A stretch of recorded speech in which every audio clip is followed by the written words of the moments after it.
Today, I'm going to give you 10 tips for virtual parent-teacher conferences. You don't want to miss this.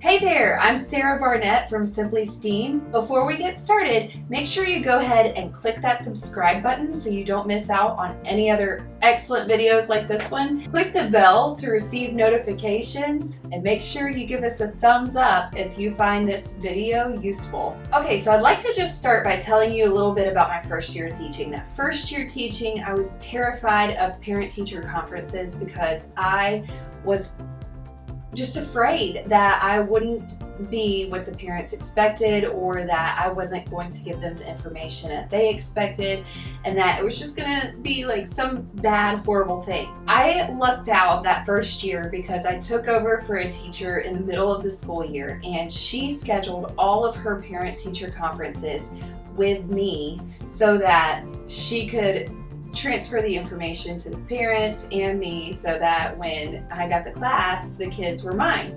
So I got to observe every single one of those parent-teacher conferences. Not to mention, I also got to observe all the parent-teacher conferences that I had during my internship, and I still felt like I could do better. So I started asking questions, I started reflecting about the things that I would want as a parent, and I developed a system, and I'm going to share it with you tonight. I'm going to give you 10 tips for having a successful parent-teacher conference. All right, so the first tip is that you want to schedule all of your conferences by letting your parents do it. Give your parents the dirty work and let them schedule their own conference. Now, we used to do this the old school way before we were all one-to-one and everything. And I would set out a paper form, and parents would come in and sign up during open house for the time that they wanted to come in. Now I use SignUp Genius, and it's super easy. You set it up and you submit the link to your parents, and they sign up, and then SignUp Genius does something amazing. They send a reminder to the parents before, so you don't even have to worry about sending those reminders to your parents. So when you're scheduling these in SignUp Genius, make sure that you allot for a 20-minute time, but plan for your conference to take only about 15 minutes. This way, if you guys go on a little side tangent or time starts to run over, you won't feel guilty because you'll have a little bit of cushion. This will also give you a little bit of time in between conferences so you can get some water, use the restroom, and you can stay just feeling good. Tip number 2. I always think of a conference as a three-way thing. It is not just a parent-teacher. It is the parent, the teacher, and the student.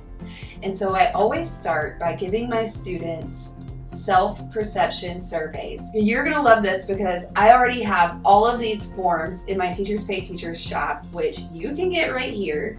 And they have every self-perception survey for every single subject. And this is really awesome because the kids fill out the forms, and then on a Google spreadsheet, you have all of the information about the student.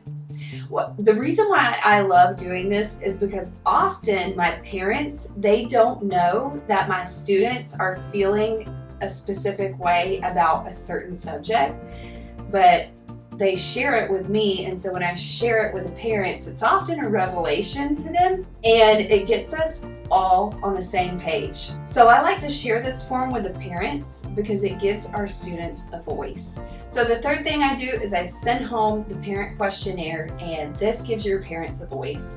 They are so insightful about their children, and they will give you so much information about how to just be a better teacher and how to better serve these students according to what their parents have to say. And it's very helpful. So tip number 4, when you are preparing for a virtual teacher conference, Consider using a template that is widescreen because you're going to be using this on a video. So although we have these forms that are beautiful on paper, they don't necessarily look good on a screen because you have to scroll up and down, back and forth.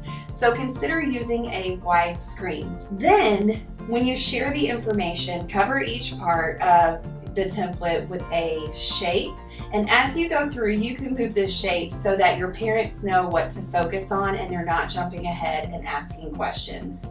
5. So tip number 5, when you are preparing your students' templates, I want you to consider your students' strengths, their weakness, and a goal for each subject.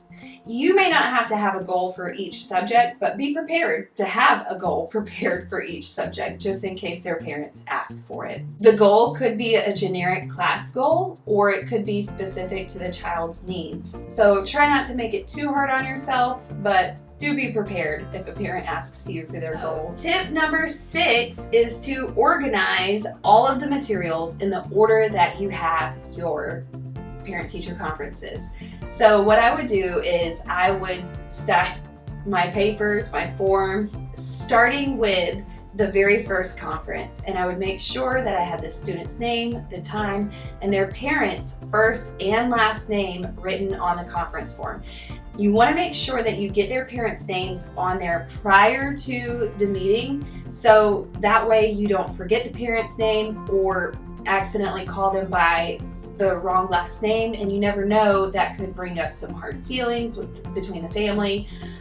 So make sure you have all of their names written correctly on the form, and then if they don't show up, you can just erase, if it was just the mom who showed up instead of the mom and the dad, you can erase the dad's name. Okay, tip number 7. This one is new this year. You're gonna have so many parents who are going to ask questions about how to do something online or where they can go find something. So while you're doing this, I want you to consider creating a tutorial for your parents. This will help get you off of the hamster wheel, so you're not going to be doing the same thing over and over and over again. So you can just literally hand them their paper and say, here you go. Okay, so you did all of this to prepare for the conference. Now it's the time for your conference. Here are my tips for the conference day. On the day of the conference, send home any materials like the brochure that we talked about or your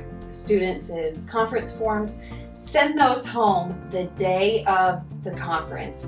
This way, if they need it for the video, this will eliminate the chance that they're gonna lose it on the kitchen table or the cat or the dog might eat it.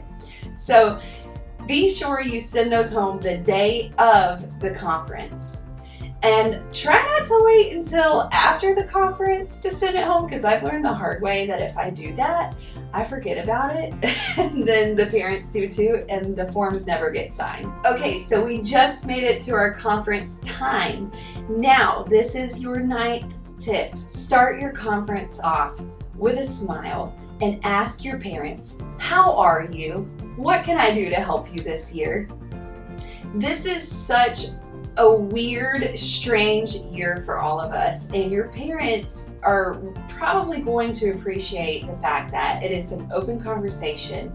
It feels less stiff, and it just opens up the dialogue for a nice conversation. This could also be a great segue into talking about the child's academics and their strengths, weaknesses, and their goals. Okay, you've gone through everything. You've completed the conference. You've gone through strengths, weaknesses, and you've given them their goals. You've helped them with quick links, and everything has gone swell. Now it's time to end the conference. So what do? You tell them, okay, well, it was so nice seeing you. Thank you so much for attending this virtual conference. I have another meeting that I have to get to, but I really appreciate it. And if you need to contact me, here is my email address or however you want them to contact you. Here's the thing. You may or may not have a conference after your conference, but don't be afraid to say, I'm sorry, it's time for us to end because I have another conference. Just say that and it will tend to stop those meetings that run a little too long. Okay, so I said that there were 10. Yeah, there's 10, but I have one more bonus tip. And that tip is to send home a blank note to your parents and ask your parents to write your student a note telling them why they are proud. Now, I had parents do this every single school year, and these kids would hoard their notes inside their desks, and I would not make them throw it away or anything. Some would just leave it on the corner of their desk for the entire year, and it was awesome. Okay, so if you're interested, I have the student self-perception surveys, and I also have the virtual parent-teacher conference forms. They are both in my Teachers Pay Teacher shop. Just click the links below and you can head on over there to get those. Please let us know what your favorite tip of this whole thing was. I'd love to know what your aha moments were in the comments.